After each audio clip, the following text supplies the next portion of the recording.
मैं सुरेंद्र कुमार आप सभी प्यारे छात्रों को प्रेम सर यूट्यूब चैनल पर हार्दिक स्वागत करता हूं।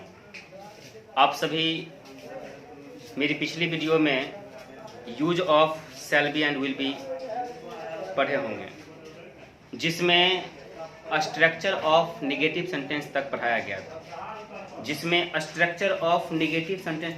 था और मैं आप लोगों को बोला था कि मैं अगली वीडियो में स्ट्रक्चर ऑफ इंट्रोगेटिव सेंटेंस बताऊंगा। तो आप लोग तैयार हो जाइए स्ट्रक्चर ऑफ इंट्रोगेटिव सेंटेंस सीखने के लिए। Structure of interrogative sentences, structure of interrogative sentences, structure of interrogative sentences. तो ध्यान दीजिएगा, structure of interrogative sentences. Structure का हिंदी अर्थ बनावट, ऑफ का हिंदी अर्थ का की के होता है, इंटेरोगेटिव का हिंदी अर्थ प्रश्नवाचक है और सेंटेंसेज का हिंदी अर्थ वाक्यों हो गया। तो हिंदी में आप इसे बोल सकते हैं प्रश्नवाचक वाक्यों की बनावट। तो देखते हैं। तो सबसे पहले इसमें हम लोगों को लिखना पड़ता है शैल या विल। शैल या विल लिखना पड़ता है। सबसे पहले हम लोगों को क्या लिखना पड़ेगा? शैल या विल लिखना पड़ेगा। इसमें सबसे पहले हम लोगों को क्या लिखना पड़ेगा? शैल या विल। शैल या विल लिखना पड़ेगा और उसके बाद सब्जेक्ट लिखना पड़ेगा। उसके बाद सब्जेक्ट। सब्जेक्ट कहने का अर्थ हो गया I, we, you, he, she, it, they। लेकिन याद रखिएगा, ये फॉर्म जो देख रहे हैं आई, ये तो कैपिटल ही लिखिएगा। वी जब लिखिएगा तो डब्ल्यू जो होता है गोल के रूप में लिखिएगा ताकि स्मॉल हो जाए। यू छोटा लिखना, ये सब छोटा लिखना आपको। यानी जो होता है सब्जेक्ट का फर्स्ट लेटर जो होता है क्या करना है? स्मॉल लिखना है। और आई तो हमेशा कैपिटल में ही लिखा जाता है। तो शैल या विल पहले लिख देना, उसके बाद सब्जेक्ट। सब्जेक्ट के तुरंत बाद बी लिखेंगे हम लोग और बी के बाद नाउन या एडजेक्टिव। बी के बाद क्या लिखेंगे? नाउन या एडजेक्टिव लिखेंगे। बी के बाद नाउन या एडजेक्टिव और अंत में प्रश्नवाचक चिन्ह। प्रश्नवाचक चिन्ह देना जरूरी है क्योंकि इंट्रोगेटिव सेंटेंस में इंट्रोगेशन मार्क का होना बहुत जरूरी है। इंटेरोगेटिव सेंटेंस में इंटेरोगेशन मार्क का होना बहुत जरूरी है। तो यहां पर ये चीज जानेंगे किसके साथ शैल होगा। ऐसे कौन कौन से सब्जेक्ट हैं जिसके साथ शैल होगा? ध्यान दीजिएगा। आई के साथ शैल का प्रयोग, वी के साथ शैल का प्रयोग, यू के साथ विल का प्रयोग, यू के साथ विल का प्रयोग, ही के साथ विल का प्रयोग, सी के साथ विल का प्रयोग, इट के साथ विल का प्रयोग और दे के साथ विल का प्रयोग।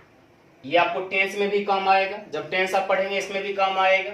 आई के साथ शैल का प्रयोग, वी के साथ शैल का प्रयोग, यू के साथ विल का प्रयोग, ही के साथ विल का प्रयोग, सी के साथ विल का प्रयोग, इट के साथ विल का प्रयोग, दे के साथ विल का प्रयोग। तो I shall, we shall, you will, he will, she will, it will, they will. Examples लेते हैं। एग्जाम्पल्स हम लोग बेहतर समझेंगे। जैसे क्या मैं वहां रहूंगा? क्या मैं वहां रहूंगा? क्या मैं वहां रहूंगा? सबसे पहले ध्यान दीजिएगा किसका प्रयोग करते हैं? शैल या विल का। तो यहां पर लिखा हुआ है मैं का इंग्लिश वर्ड क्या होता है? आई। और आई के साथ शैल का प्रयोग करते हैं। आई के साथ शैल का प्रयोग करते हैं। तो यहां पर शैल का प्रयोग करेंगे तो शैल आई हो गया। क्या हो गया? शैल आई। सब्जेक्ट के तुरंत बाद बी का प्रयोग करेंगे तो बी का प्रयोग कर दिए। अब बचा हुआ क्या रह गया? यानी वहां। आप ये कह सकते हैं ये शैल और बी जो है ना, इसका हिंदी अर्थ होता है रहूंगा। शैल बी का हिंदी अर्थ क्या है? रहूंगा। और वहां का क्या होता है? देयर। वहां का क्या होता है? देयर। वहां का क्या होता है? देयर हो जाता है। वहां का हो जाता है देयर।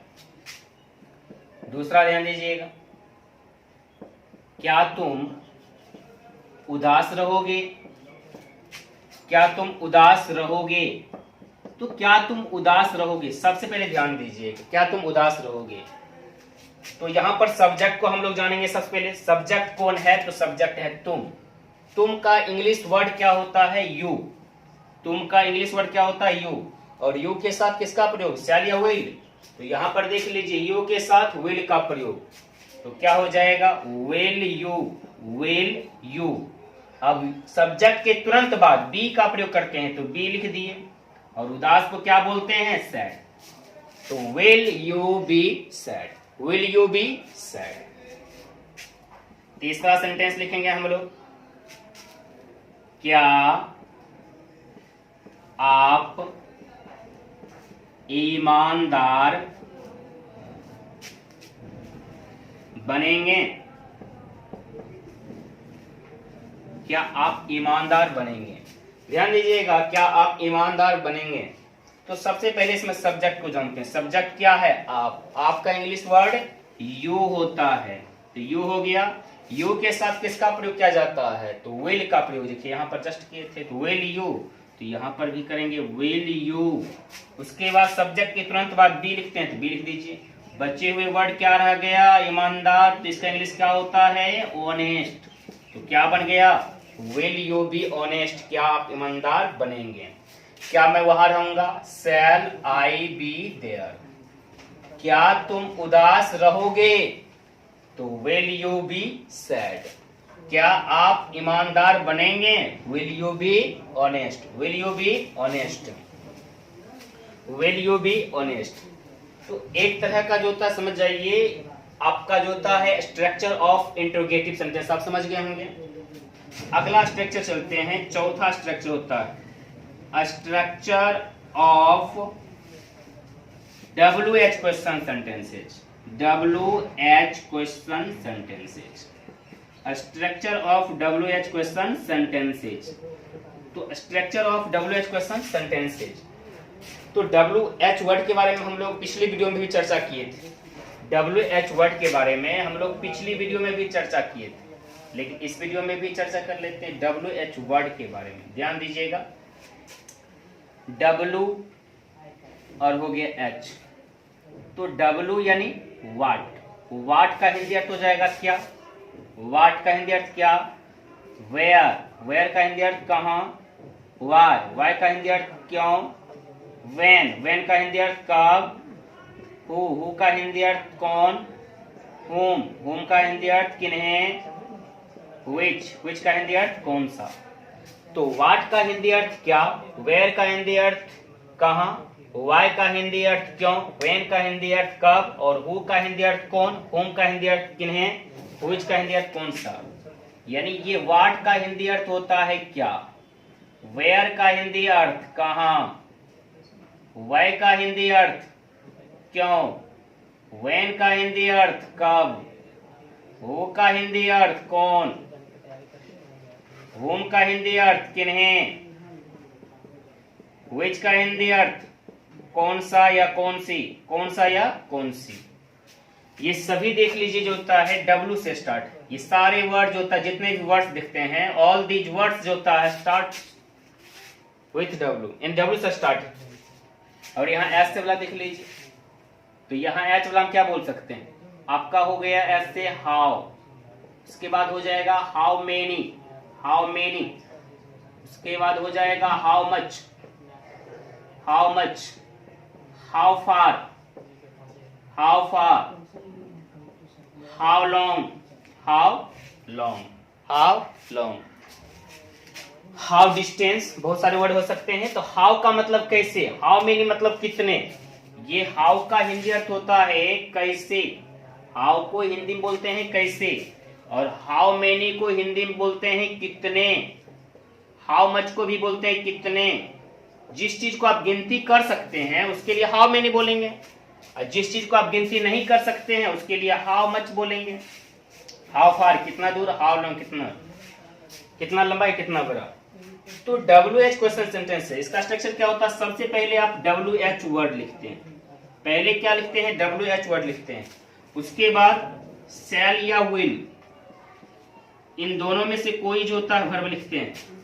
उसके बाद सब्जेक्ट लिखते हैं, सब्जेक्ट यानी जो होता है I, we, you, he, she, it, they. उसके बाद सब्जेक्ट लिखने के बाद तुरंत जो होता है बी लिखते हैं, और बी लिखने के बाद आप जो बचा हुआ वर्ड रहेगा नाउन या एडजेक्टिव के रूप में उसको लिख देंगे हम लोग। और अंत में प्रश्नवाचक चिन्ह देना नहीं भूलेंगे, अंत में प्रश्नवाचक चिन्ह देना नहीं भूलेंगे। एग्जांपल्स ले लेते हैं। तुम कहां रहोगे, तुम कहां रहोगे, तो ध्यान दीजिएगा तुम कहां रहोगे, सबसे लिखा हुआ तुम कहां रहोगे, तो इसमें WH वर्ड खोजना पहले, तो यहां देख लीजिए कहां, यहां कहां देख लीजिए, फिर आप देख लीजिए यहां कहां मिला, तो कहां को क्या इंग्लिश वर्ड बोलते हैं, वेयर। तो यहां हम लोग क्या किए, पहले वेयर लिख दिए, और WH वर्ड के तुरंत बाद क्या करते हैं, शैल या विल लिखते हैं। तो सब्जेक्ट देखेंगे, सब्जेक्ट क्या है, तुम का इंग्लिश वर्ड क्या था, यू, और यू के साथ किसका प्रयोग होता है, विल का, तो where will you, where will you. अब उसके बाद जो होता है तुरंत क्या करेंगे, सब्जेक्ट के तुरंत बाद क्या लिखेंगे, बी लिखेंगे, बी। बचा हुआ वर्ड क्या रह गया, हिंदी का वर्ड, कुछ भी नहीं बचा रह गया, तो वेयर विल यू बी, बस हो गया, तुम कहां रहोगे, तुम कहां रहोगे।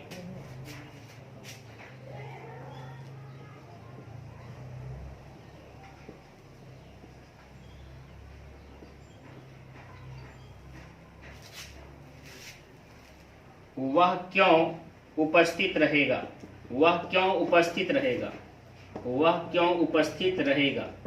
तो सबसे पहले WH वर्ड खोज लीजिए, तो WH वर्ड आपको नजर आ रहा होगा, क्यों, क्यों का इंग्लिश वर्ड देखिए क्या लिखा हुआ है, वाई, वाई का मतलब होता है क्यों, तो यहाँ वाई लिखेंगे, वाई लिखने के बाद शैल या विल में से कोई, तो क्या लिखेंगे, सबसे सब्जेक्ट देख लीजिए, ही है, ही के साथ किसका प्रयोग होता है, ही के साथ देखिए विल का प्रयोग होता है, तो यहां पर क्या हो जाएगा, वाई विल ही, उसके बाद बी हो जाएगा तुरंत बी, और उपस्थित को क्या बोलते हैं इंग्लिश में, प्रेजेंट। तो हो गया आपका why will he be present, इसे लिख लें।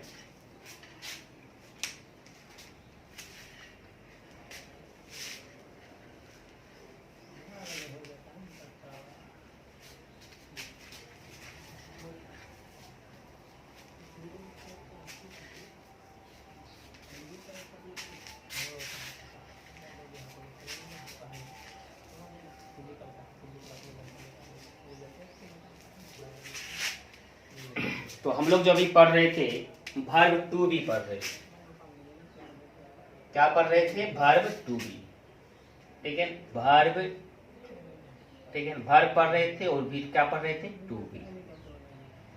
टू बी वर्ब में जो था हम लोग, यानी वर्ब टू बी पढ़ रहे थे, वर्ब मतलब क्रिया होता है, और क्या पढ़ रहे थे, टू बी। इसके अंतर्गत हम लोगों ने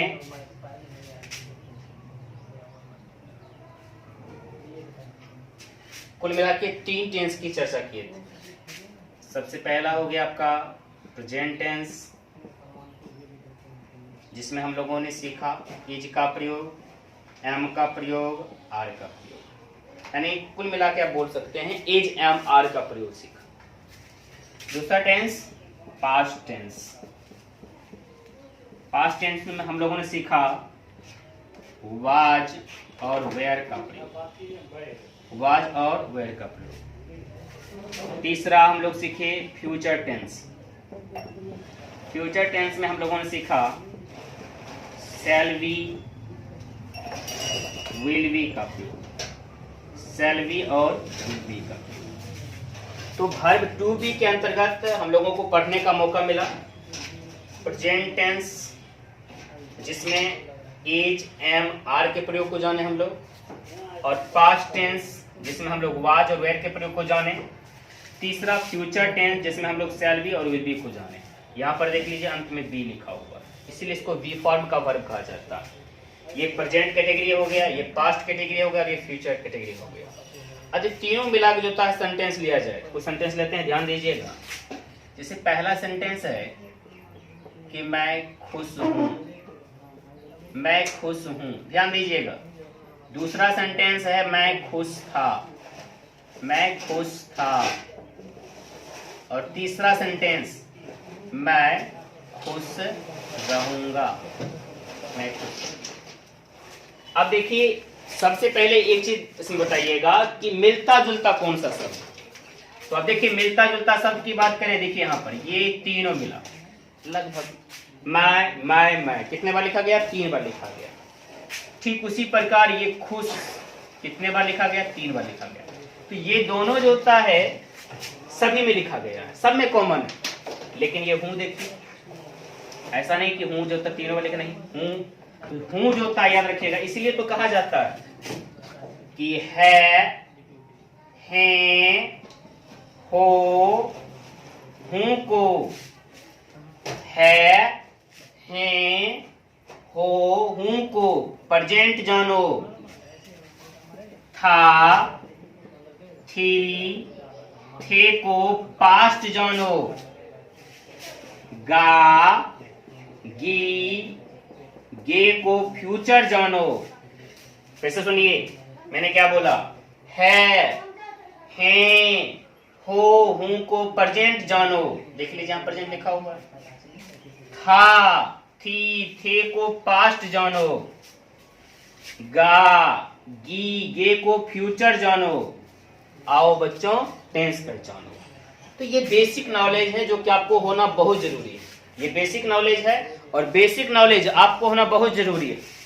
बेसिक ज्ञान रहना चाहिए कि है, हो, हूं सेंटेंस के अंत में नजर आ गया तो कौन सा टेंस है? प्रेजेंट टेंस है।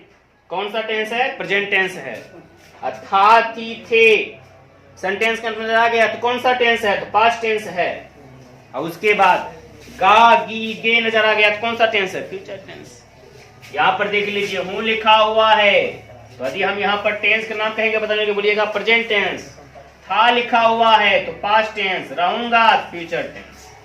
ठीक है, रहूंगा तो फ्यूचर टेंस। इस तीनों को ट्रांसलेट कैसे करेंगे ध्यान दीजिएगा। यहाँ पर यदि आप लिखना चाहेंगे तो लिख सकते हैं आई सब में मिला है। उसके बाद एक वर्ड हैप्पी मतलब खुश, तीनों में लिखना पड़ेगा। तीनों में क्या लिखना पड़ेगा? हैप्पी, यानी आई हैप्पी मैं खुश हूं। यहां तक बन गया। अब बाकी देख लीजिए हूं तो यहाँ एम का प्रयोग हो जाएगा तो आई एम हैप्पी मैं खुश हूं। था तो वाज का प्रयोग, आई वाज हैप्पी मैं खुश था।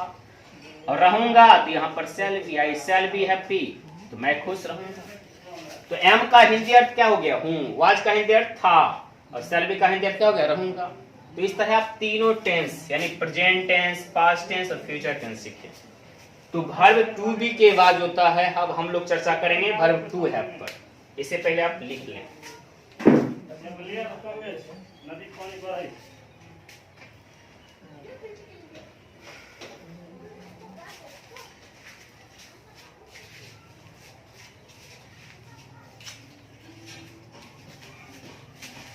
तो अगला टॉपिक जो आपका हो जाएगा, तो हम लोग अभी चर्चा करेंगे किसके बारे में? वर्ब। भी कौन सा वर्ब? To have. कौन सा वर्ब? To have. ठीक है, टू हैव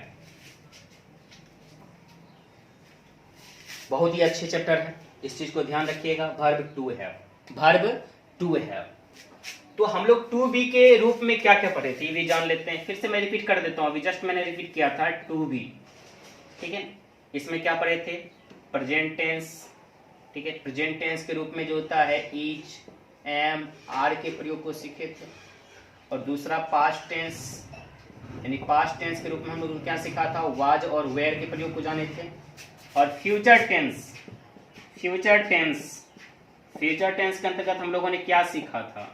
शैल या विल, शैल या विल, यानी जो था फ्यूचर टेंस के अंतर्गत हम लोगों ने सीखा फ्यूचर टेंस।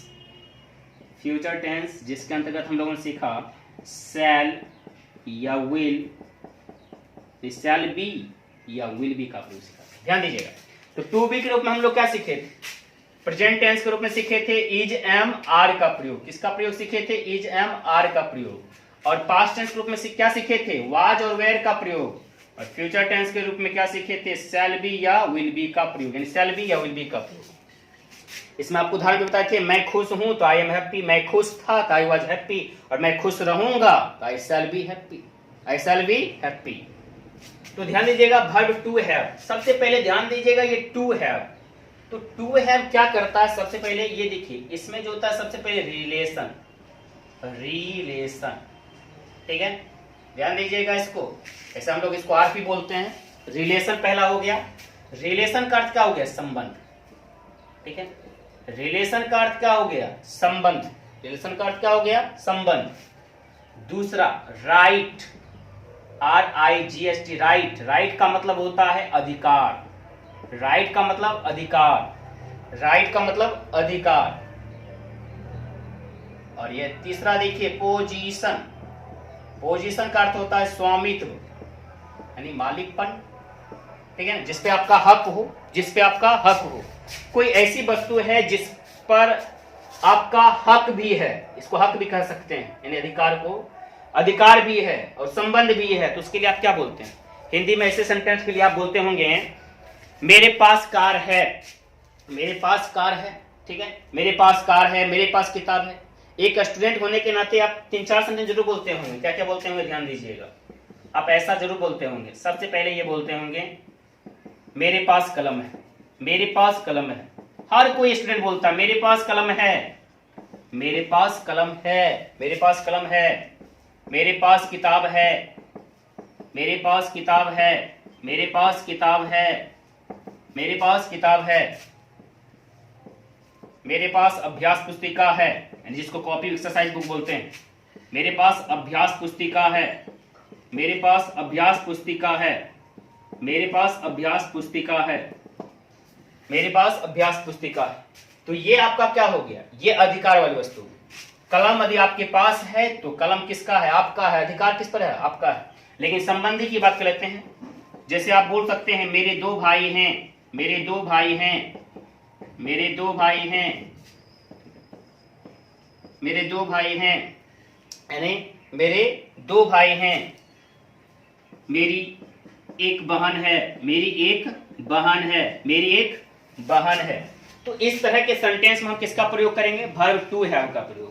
अभी ऐसा आपको बना के दिखा देते हैं, ध्यान दीजिएगा। इसको इंग्लिश में क्या बोलेंगे, मेरे पास कलम है, I have a pen, I have a pen. मेरे पास किताब है, आई हैव ए बुक। मेरे पास अभ्यास पुस्तिका है, अभ्यास पुस्तिका है, I have an exercise book. मेरे 2 भाई हैं, आई हैव 2 ब्रदर्स। मेरी एक बहन है, आई हैव ए सिस्टर, ठीक है ना। तो यहां पर ध्यान दीजिएगा, मेरे पास। कभी कभी बच्चे क्या करते हैं, बहुत सारे छात्र क्या करते हैं, ये समझते हैं वो माई का मतलब हम लोगों ने क्या पढ़ा, मेरा, मेरी, मेरे, इसलिए यहां पर माई लिख देते हैं। जबकि माई लिखना बहुत बड़ी गलती है, बहुत बड़ी गलती है, इस चीज को याद रखिएगा। तो मेरे पास कलम है तो इसको आप क्या बनाएंगे, I have a pen, I have a pen. दूसरा, मेरे पास किताब है, I have a book, I have a book, I have a book. मेरे पास अभ्यास पुस्तिका है, तो I have an exercise book, I have an exercise book, I have an exercise book. मेरे 2 भाई हैं, तो आई हैव 2 ब्रदर्स। मेरे 2 भाई हैं तो I have 2 brothers, I have 2 brothers. मेरे 2 भाई हैं तो क्या बोलेंगे, आई हैव 2 ब्रदर्स। मेरी एक बहन है, I have A sister, I have A sister, I have A sister, I have A sister. एक जादुई बात आप जान सकते हैं इसमें। जादुई बात क्या है, ध्यान दीजिएगा। ये हैव जो होता है प्रेजेंट को शो करता है।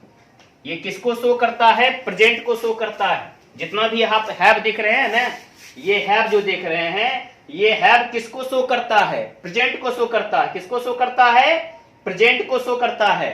यदि हमको पास्ट का शो करना है तो यहाँ पर हैड बोलेंगे, आई हैड ए पेन, मेरे पास कलम थी, आई हैड ए बुक, मेरे पास किताब थी, I had an exercise book, मेरे पास अभ्यास पुस्तिका थी, आई हैड 2 ब्रदर्स, मेरे 2 भाई थे, आई हैड ए सिस्टर, मेरी एक बहन थी। गजब का ट्रिक है, गजब का। देख लीजिए न, हैव के स्थान पर आप क्या बोल दीजिएगा, हैड बोल दीजिएगा, तो कौन सा टेंस हो जाएगा, पास्ट टेंस हो जाएगा। आई हैड ए पेन, मेरे पास कलम थी, आई हैड ए बुक, मेरे पास किताब थी, I had an exercise book, मेरे पास अभ्यास पुस्तिका थी, आई हैड 2 ब्रदर्स, मेरे 2 भाई थे, और I had a sister, I had a sister, मेरी एक बहन थी, आई हैड ए सिस्टर, मेरी एक बहन थी। तो गजब का है। गजब का क्या है? पहला फॉर्म प्रेजेंट है, हैड लिख दिए तो कौन सा फॉर्म हो गया? तो हैड लिख दिए तो पास्ट फॉर्म हो गया। यदि हैड के स्थान पर, यानी हैव या हैड के स्थान पर यदि हम शैल हैव लिख देंगे, ठीक है ना, शैल हैव, तो समझिए फ्यूचर फॉर्म हो जाएगा। देखिए बोलते हैं आई शैल हैव ए पेन, यानी हैव को ज्यों का त्यों रहने दीजिए। आई शैल हैव ए पेन, तो मेरे पास कलम होगी। I shall have a book, मेरे पास किताब होगी। I shall have an exercise book, मेरे पास अभ्यास पुस्तिका होगी। I shall have two brothers, मेरे दो भाई होंगे। आई शैल हैव ए सिस्टर, मेरी एक बहन होगी, मेरी एक बहन होगी। तो याद रखिएगा, जैसे ही आप प्रेजेंट फॉर्म जाने ना, उसके बाद पास्ट फॉर्म जान लीजिएगा, उसके बाद फ्यूचर फॉर्म। और एक चीज याद रखिएगा हमेशा, लगती होगी कि आपकी अंग्रेजी जो होता है कमजोर है या आप अंग्रेजी में कमजोर हैं, ऐसी कुछ बात नहीं है। केवल आप जो होता है तमाम वीडियो, जितना वीडियो हम बना रहे हैं इंग्लिश का, सब देखते रहिए। बिल्कुल बेसिक से स्टार्ट किए हैं जो होता है, वर्ब टू बी से इसलिए स्टार्ट किए हैं ताकि आप सीखें। पहले मैंने आपको क्या बताया? इज एमर के प्रयोग को बताया, ठीक है ना, उसके बाद वाज और प्रयोग बताया, फिर शैल या विल बी प्रयोग को बताया। अब देखिए वर्ब टू हैव, इतना दो अभी सीख गए हैं। इससे आगे जब चलेंगे देखिएगा लगेगा पुनः हम मेरी अंग्रेजी जब ठोस हो रही है। अब आप बोल सकते हैं आप तैयार हैं, तो आप बोलिए यू आर रेडी। आप तैयार हैं, यू आर रेडी। आप बोलिएगा आप अंग्रेजी सीखने के लिए तैयार हैं, तो आप क्या बोलिएगा? You are ready to learn English.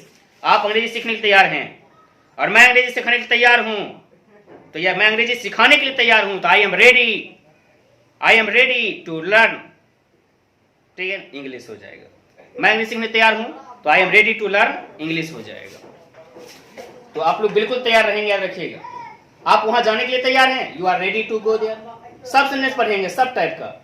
मेरे पास लिखने के लिए कलम है, I have a pen to write with. सारी बात सीख जाइएगा। बिल्कुल आपको लग रहा होगा ये सब सीखे हुए हैं, सीखे हुए तो भी जो था बहुत अच्छी तरह सीख लीजिए, कंठस्थ कर लीजिए। जब पूरा कॉन्सेप्ट क्लियर हो जाएगा तो बराबर सेंटेंस अपने आप बन जाएगा।